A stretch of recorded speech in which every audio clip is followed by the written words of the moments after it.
Hey, are you the guy from that interview? After I turned you down, you ended up becoming the driver. A while back, I had interviewed at a construction firm. The manager who conducted my interview smirked upon seeing me and said, "I'd worry about your driving, man. You seem a bit slow." I stayed silent as he pressed on, having been quite harsh during the interview. But soon after realizing who I really was, he quickly turned pale and apologized. My name is James Anderson. At 45, I work in sales at a construction firm that's part of a housing franchise. This franchise involves selling standardized homes. Despite the limitations, I find fulfillment in building ideal homes by listening to clients' needs and proposing solutions within what is possible. Communicating with clients, sharing their worries and joys, is what I cherish in my work. I absolutely love my job. I live with my wife, daughter, and my father-in-law, who is the president of the franchise headquarters. My wife works there too as an office assistant. This company holds study sessions several times a year for employees of franchise partners. It was during one of these that I met my wife when she was handling the reception and distributing documents. Only after we had been dating for a while did I learn her father was the president. This was a shock to me, and although I struggled with the thought of being good enough for the daughter of a president, I still wanted to marry her. I went straight to Robert and got his permission to marry, a story still fondly told among our family members. One day, I was called to the headquarters. Robert, who had kindly welcomed me years ago when I audaciously asked for his daughter's hand in marriage without an appointment, was now 63 years old. Facing me in his office, Robert started the conversation. "As I've mentioned before, I plan to retire from being president when I turn 65, so I want you to take over as president in 2 years. Would you start training as my assistant from now?" This had been discussed before. Robert didn't suggest this just because I was his son-in-law. He liked how I sincerely dealt with every client. Since the president of the construction firm I worked for had agreed to this, I nodded to Robert's words, thinking the day had finally come. "Although I'm inexperienced, I will serve with all my heart," I said. I transitioned from running around on site to learning the ropes of being a president at the headquarters. The job as a presidential assistant was new to me, involving a wide range of tasks. While I got more opportunities to appear in glamorous settings, unlike my sales days at the construction firm, I still felt something was missing. I missed the real voices from the field, like staying late to discuss how to fulfill clients' requests or seeing their joyful faces when looking at their new homes. However, as someone destined to become the next president, I focused on fulfilling my duties as an assistant. One day, I was approached by the head of the customer center for a consultation. It was reported that complaints had been increasing significantly lately for a certain construction firm affiliated with our franchise. The biggest complaint seemed to be that the completed homes were far from what was expected. The manager said that multiple warnings had been issued to the construction firm in the past. However, to no avail. The same kind of complaints kept coming in. A home is often the biggest purchase in a person's life. If people find out that their new home is far from what they envisioned, the disappointment is immense. Moreover, distrust toward the construction firm could eventually extend to the franchise headquarters. Believing that immediate action was necessary, I promptly informed Robert about the situation with the construction firm. "May I go back to the field just once more?" Even after warnings showed no effect, I wanted to see the situation for myself. "All right, see what you can do your way," Robert said, glancing at me and chuckling wryly. "I know how passionate you are about being on site. I do feel guilty for pulling you into the presidency. It's not forever, but for now, this issue is in your hands. Thank you so much." I expressed my heartfelt gratitude deeply and applied for a sales position at the construction firm in question, where an opening had just been advertised. Being sent from the headquarters could make them wary, so I decided to enter as a regular job seeker. On the day of the interview, the person who appeared as the interviewer was Dave, the manager of the construction firm. I knew some basic information about him from the documents at headquarters. It appears his father is the president of this construction firm, and he's expected to take over as president in a few years. After skimming through my resume, Dave looked up at me with an unimpressed expression. "By the way, I'm pretending to be searching for a new job since the construction firm I worked for went bankrupt," I said. "Well, being unemployed at your age must be tough," he said, smirking sympathetically but then deliberately sighing heavily. "Look, we're part of a franchise, which means there are a lot of restrictions and a whole lot to learn. You're 45, right? Don't you think that's kind of pushing it?" It was clear from his tone that he preferred hiring younger people. I responded seriously, true, I am 45, but I bring the experience that younger folks don't have. Yeah, that's nice. Dave cut me off, waving his hand dismissively and frowning as if annoyed. Look, you don't seem to get it, so let me explain. He looked at me as if I were a child who wouldn't listen. We're a franchise. To make a profit while paying royalties to headquarters, it's more important to secure a number of contracts than to indulge in some client fantasy. Do you get that so far?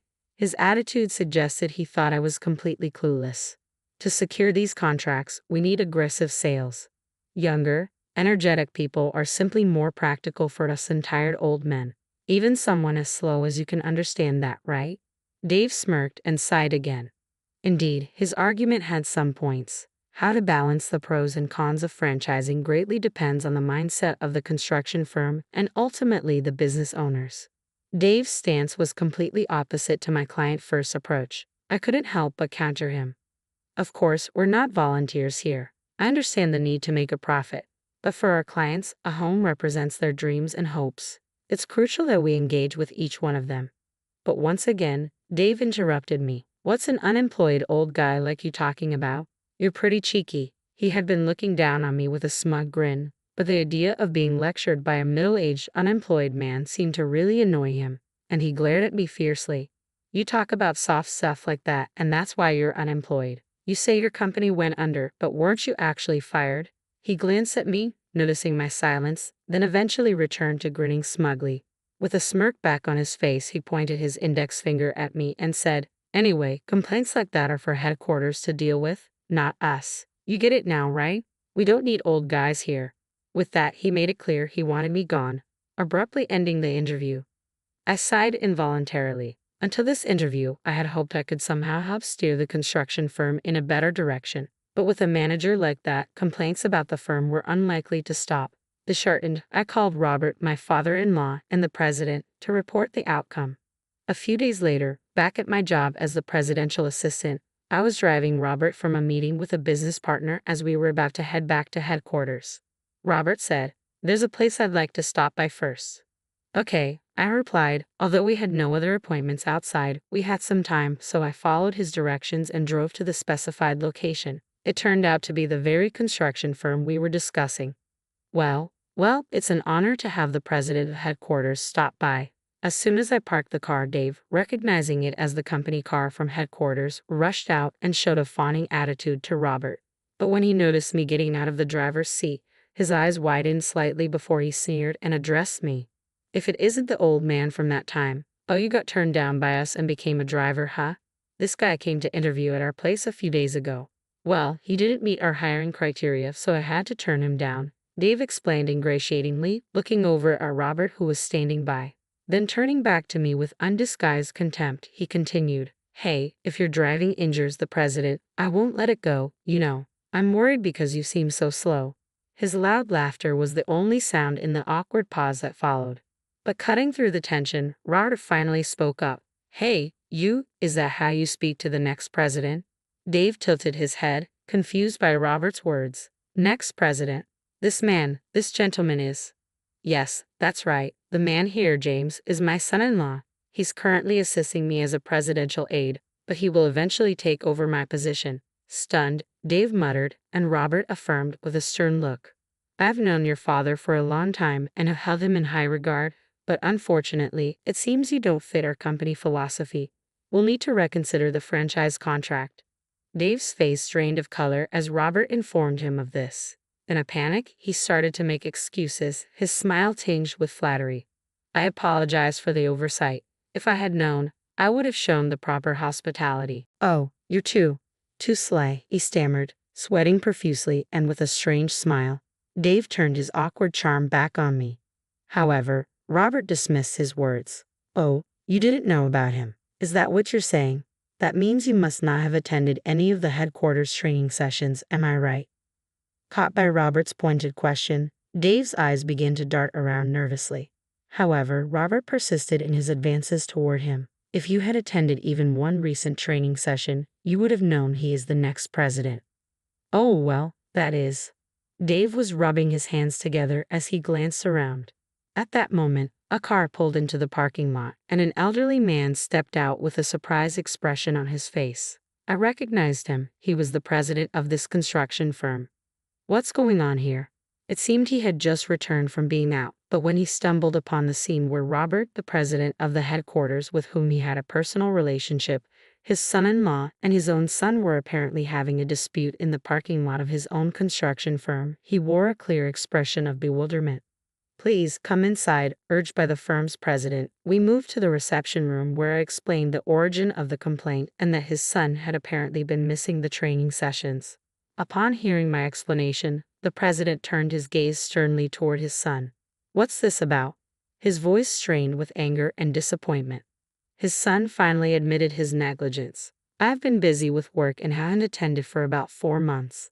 Like a child caught in a prank, the son hung his head awkwardly as his father, the president, let out a huge sigh and then deeply apologized to us. I truly apologize for my son's disrespectful behavior. Additionally, it seems he hasn't been attending the mandatory training sessions for our franchise partners. What? Really? Upon hearing his father's words, Dave let out a frantic cry. Apparently, he was unaware that attendance was required. Realizing this, the president sternly reprimanded his wayward son. You thought you could slack off because you're going to be president one day? I never taught you to disregard our clients' needs and desires just to make a profit. While saying this with a flushed face, the president apologized again. Truly, this is all my fault for not supervising properly. I think a contract termination is unavoidable. Hearing this, Dave seemed to regret his actions belatedly, lost for words in dismay. The son shrank under his father's reprimand, and the father continued to apologize. Watching the two of them, Robert then slowly began to speak. Hey, please look up. There's no need to change the franchise contract. Dave looked up before his father at Robert's words, but Robert just glanced at him briefly and continued in a lecturing tone. Only if your son steps down from his managerial role and agrees to start over as a regular employee to relearn everything. Understood. Both father and son's voices overlapped. Dave looked at his father as if in disbelief, but his father ignored his look. Thank you very much, he murmured his thanks gruffly. Then the president turned to me. I know it's a lot to ask, but I would really appreciate it if you, James, could help us by becoming our sales manager and turning our company around. Startled by the request, I blinked and then looked at Robert, who nodded as if to say he understood. Responding to that, I gave a nod to Robert and then faced the president again. Yes, I'd be honored to help. And so, I began working as the sales manager at the construction firm. Dave initially seemed unhappy, but perhaps influenced by my and the others' attitudes, he eventually started taking his work seriously. Thanks to this change, complaints ceased, and I am now working daily on the ground, focusing on creating homes that meet our clients' needs, holding true to our mission. Although I will return to headquarters eventually, I am committed to making the most of the time I'm allowed, working hard every day,